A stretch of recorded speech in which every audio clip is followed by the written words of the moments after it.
Welcome to our weekly Shabbat message.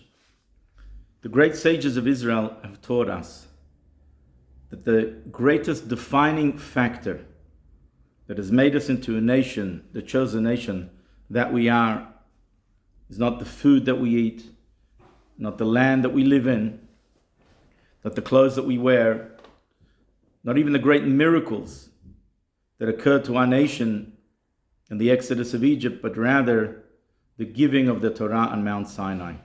This great experience that forged a unique relationship between us and God, God revealing to His nation His inner wisdom, His inner teachings and His will, and the nation declaring in unison, Na'aseh v'nishma, we commit to do and to heed and to study and to learn.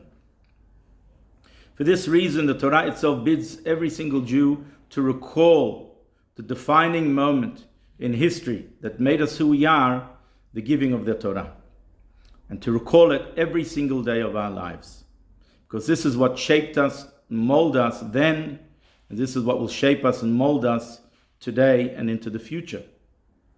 An interesting verse that comes to mind is the verse that God says, Et hadvarim ha'ele diber Hashem el kol kehalchem. Moshe Rabbeinu says in the name of God.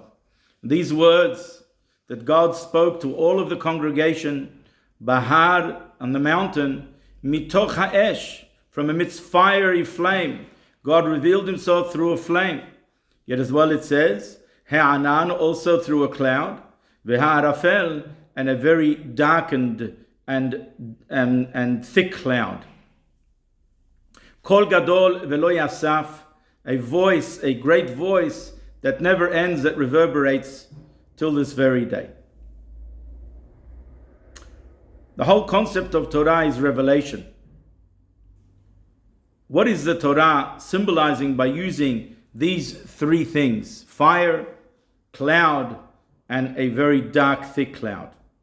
If the Torah is all about revelation, it's very, very well understood why God chose to reveal Himself through fire, for God Himself calls the Torah Esh Dat Lamo, a Torah, a teaching of fire, for the nature of fire is to always flicker upwards, to always passionately want to be reunited in its spiritual source.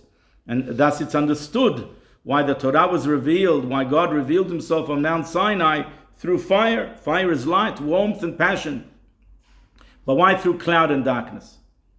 The answer is because God chooses to reveal Himself to every man differently, in accordance with their own level, with their wisdom, with their level of wisdom, in accordance with man's knowledge, with his own effort, and with his desire. There are those that despite God's clear manifestation and clear revealed hand, see only darkness.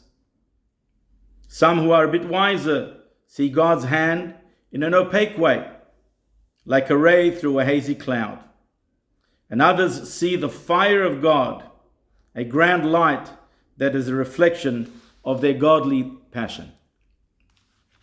The sages of the Talmud tell us, "Bederech she'adam rotzeh lelech molichin oto min hashamayim." The very way that a person wants to govern his life is the way and the direction and the path that they lead him from heaven. If a person wants to bury his head in the sand, then indeed he will see nothing. All he will see is darkness. If a person chooses to believe in God, but not in a real and relevant way that enables him to change his lifestyle, but rather in an abstract and non-confronting and non-obligatory way, then you will see a haze. But if you seek the light and the truth, you will see the light as bright as that of the sun. May it be the will of Hashem that we choose to see the light of God as clear as day. And another way of looking at this verse is that God is not only to be found where there is light and where there is brightness, but God is also to be found where there is darkness as well. Shabbat Shalom.